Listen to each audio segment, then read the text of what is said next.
Halo, assalamualaikum. Selamat datang di Satria Nugraha Channel. Ini adalah video pertama saya ya untuk vlog pribadi atau motovlog. Nah, di video ini saya akan mereview sepeda motor dari Honda CB 150 Verza. Nah, sebetulnya ini bukan baru ya, maksudnya bukan yang baru-baru banget.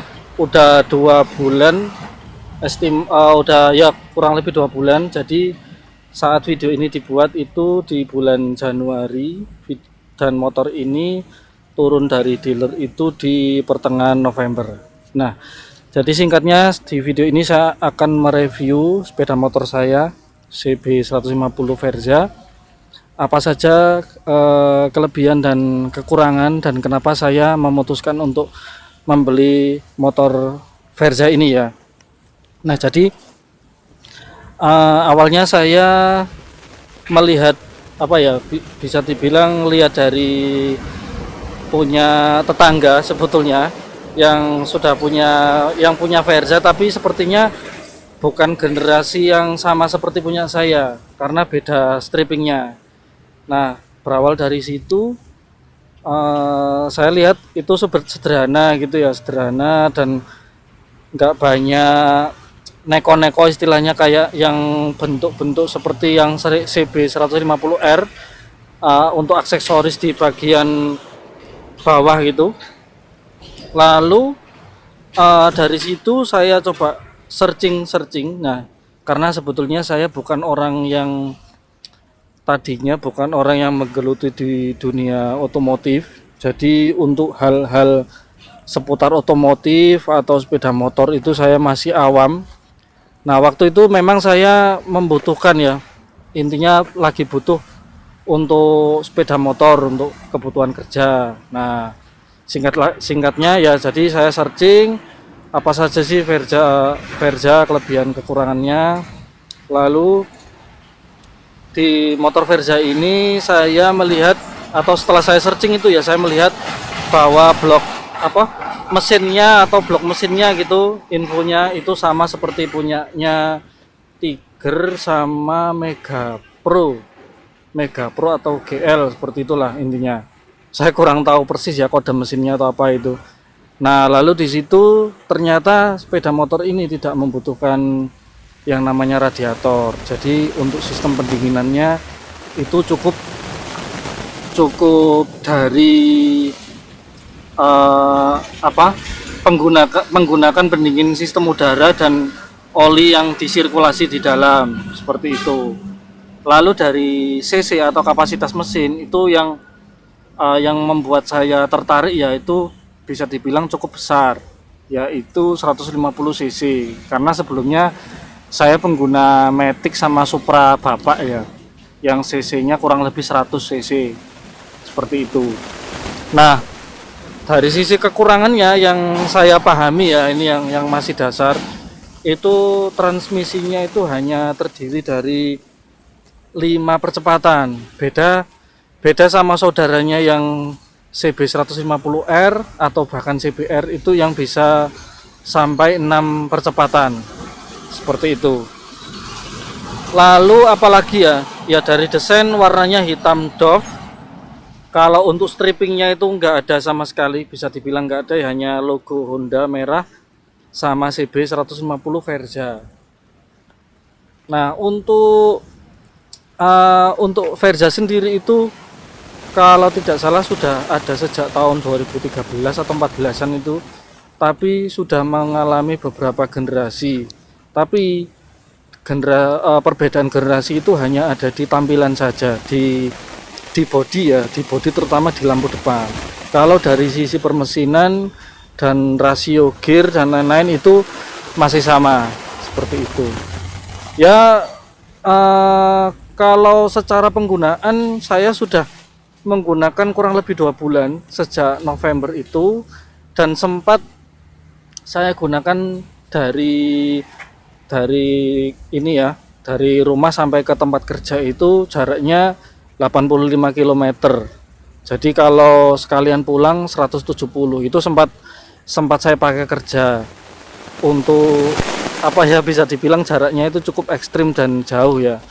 Alhamdulillah tidak pernah mengalami kendala. Oh, pernah waktu itu pernah tiba-tiba mesin mati ketika habis engine brake karena mau ada apa? Karena ada polisi tidur, tapi belum sampai polisi tidur, itu sudah mati. Nah, waktu itu entah karena overheat atau apa, intinya nggak bisa diselah manual ya, nggak bisa di kickstarter manual, karena ini ada kickstarternya. Itu di kickstarter nggak bisa, di starter pakai yang handle tangan itu juga tidak bisa. Terus saya tunggu kurang lebih 5 sampai 10 menit itu bisa. Nah, padahal waktu itu waktunya itu di pagi hari ya, jadi bukan yang kena terik gitu loh. Gitu guys. Review kurang lebih ya, review dari saya.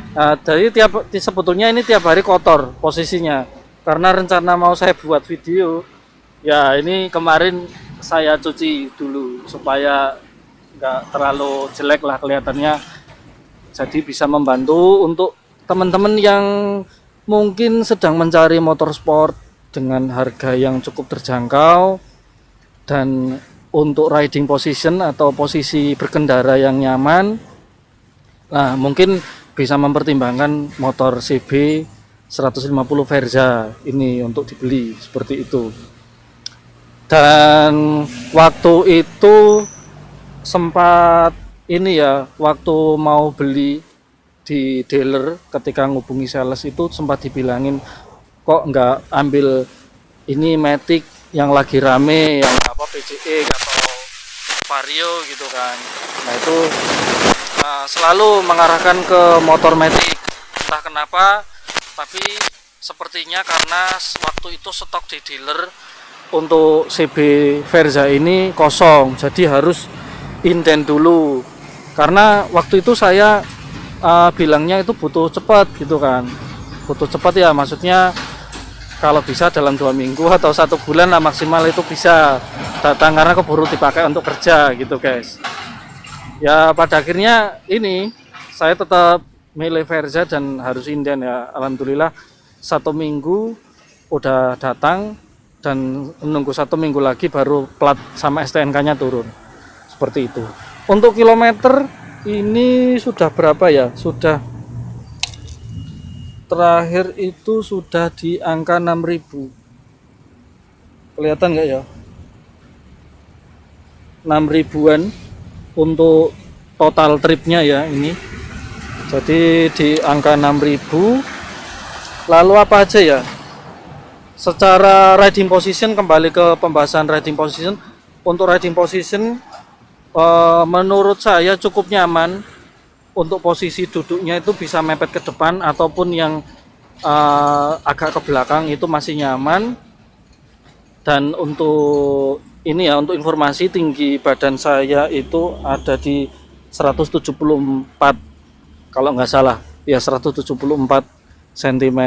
Jadi ya seperti itu. Mungkin untuk teman-teman juga yang mungkin tinggi badannya hampir sama seperti saya ya, berarti kalau pakai Verza itu cocok gitu. Nah, lalu selain riding position itu gini, perubahan apa saja ya. Jadi ini masih masih berhubungan dengan riding position. Waktu itu saya merasa agak kurang bisa mundur ya. Nah, saya mencari di cari di forum, itu sarannya pakai riser namanya, jadi peninggi stang. Nah, karena saya tidak mau mengorbankan tampilan yang standar, yang orinya, jadi saya coba saya kendorin, ada mur ukuran 12 pakai kunci shock 12, itu saya kendorin. Nah, ternyata ini stangnya bisa ditekuk mundur, sedikit mundur. Nah, itu ternyata bisa lebih nyaman untuk perjalanan jauh.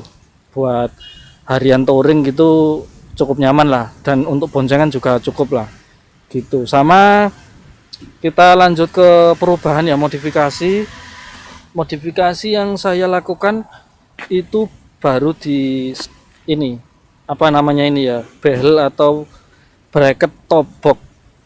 Jadi kemarin itu pas dari awal itu saya pengen ada top boxnya, beli top box itu, jadi harus beli bracket.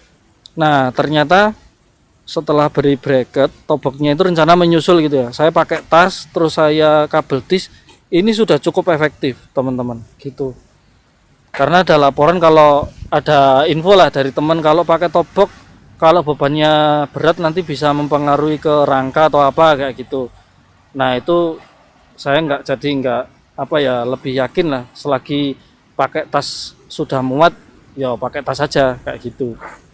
Sama perubahan apa aja yang sudah saya lakukan ya, itu perubahan yang sudah saya lakukan itu bagian shock teman-teman. Ini shocknya masih ori, nggak tahu, saya belum tahu ya ini ukurannya berapa mili totalnya. Nah shock yang perubahan yang saya lakukan di shock itu, jadi di sini ada settingan untuk empuk atau kerasnya, soft atau hard gitu ya. Nah settingan ini bisa pakai kunci bawaan dari motor Verza, ada di bawah jok. Waktu itu saya setting yang paling soft atau paling empuk, itu sebetulnya nyaman, tapi ketika dipakai untuk boncengan itu gampang mentok. Jadi kasihan yang di belakang, kasihan yang di bonceng, itu gampang mentok. Lalu ternyata ketika untuk perjalanan jauh ketika di medan aspal yang agak bergelombang tapi agak rapat gitu gelombangnya, kayak semacam ya jalan paving tapi yang bergelombang banget. Nah itu ternyata saya merasakan agak loncat-loncat gitu, mungkin bahasanya limbung. Lalu saya kembalikan ke standar, tapi saya naikkan 1 tingkat lagi. Jadi kalau dari yang paling soft itu naik 2 tingkat, yang paling soft lalu 1 tingkat di atasnya, lalu 1 tingkat di atasnya, nomor 3 gitu intinya. Nah itu baru ketemu yang cocok untuk boncengan, nggak gampang mentok, sama untuk jarak jauh juga lebih bisa meredam ketika ini ya, kena guncangan lebih bisa stabil gitu. Ya wes, itu aja teman-teman, mungkin untuk video pertama di channel YouTube saya ya. Mohon maaf jika ada yang masih kurang untuk reviewnya, karena ini saya masih baru ya membuat video dan terjun di dunia otomotif, review otomotif. Untuk review selanjutnya atau pembahasan misalnya seperti oli dan bensin yang saya gunakan, itu akan saya buat di video terpisah itu teman-teman. Oke, cukup itu saja. Jika suka dengan video ini boleh klik like dan klik subscribe ya, untuk mendukung channel ini supaya saya semakin semangat untuk membuat video review tentang otomotif. Dan sampai jumpa di video saya yang lainnya. Terima kasih.